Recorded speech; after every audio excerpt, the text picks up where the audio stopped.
CJ, we talked about the unfortunate passing of Adam Johnson a couple of days ago, the former Pittsburgh Penguin who was involved in a horrific skate accident.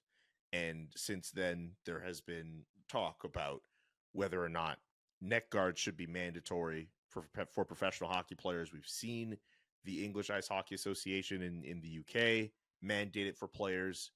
This week, we've seen the Western Hockey League in North America mandate it for players. We're seeing that NHL teams like the Penguins, the Bruins, the Hurricanes, and the Capitals are all looking into mandating it for their players. I would love to know your thoughts on some of these changes that we're seeing.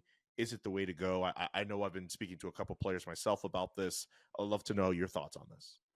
Well, it's amazing to me how quickly, if we go back to our show last Thursday and had this been a topic, I would say no chance, right? Because you basically haven't seen a player wear a neck guard in the NHL in how long? I mean, it's just not been part of the conversation. It's not been, I don't think, a serious consideration.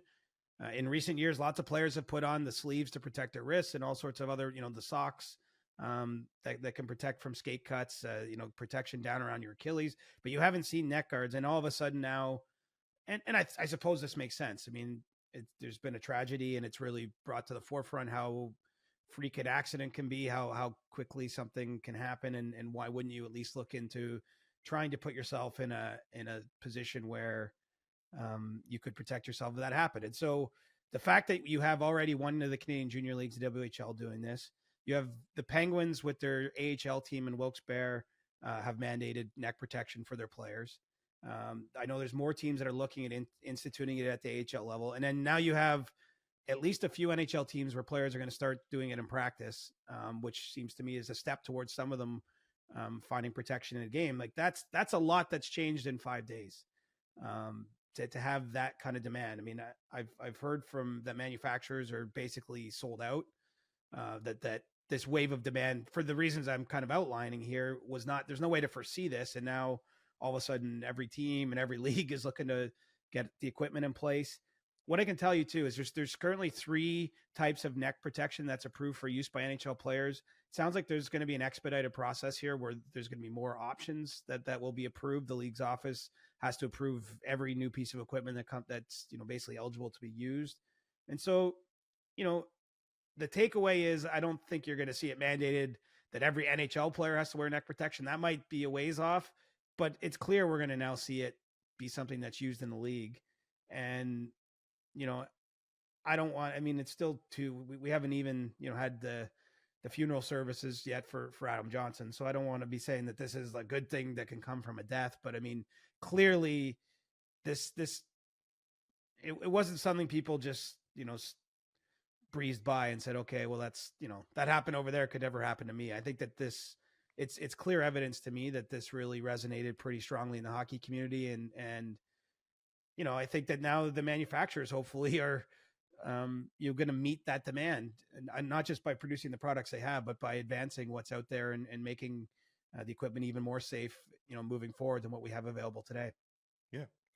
At least one player I spoke to yesterday expressed the fact that, it was a horrific tragedy, but they emphasized a lot on how they hope that players still have the choice to wear it or not. I know maybe we're still ways away from having anything just kind of mandated for everyone in the NHL to do it, but what do you think of the idea of players at least still having the choice to wear this protection in the NHL or not, even as more and more leagues or more players are at least starting to think about wearing them? Well, I think it's going to be grandfathered. Honestly, whenever we get to the day, and look, in the AHL this year, that the wrist sleeves are mandated. I've been told by someone who monitors that there's literally been zero pushback from players, and so that's going well. At least evidently to this point in the season. I would suggest to you that's maybe where we see the first bit of grandfathering come into the NHL. Is that okay? We've tried this in the AHL and the ECHL, and no one's complaining. There's been no issues, no incidents, no cuts. Eventually that, maybe for next season, we'll see. I mean, there's a GM's meeting on November 14th. And so I think we'll get a little more clarity in 2 weeks here. But maybe that's where it gets grandfathered in. And then, I think neck protection would probably fall behind that just because It hasn't been tested to the same degree. There's not the same amount of variety of product out there, at least at this point in time. So, I think that the player that told you that is going to get the choice, because I assume it's a player that's already in the NHL. Future players probably won't get the choice, and I'm okay with that. I think that, I really do believe that it's okay that the players today want that choice. Some of them haven't had it. They understand there's risks and liabilities. I mean, we're talking about adults in the end, right?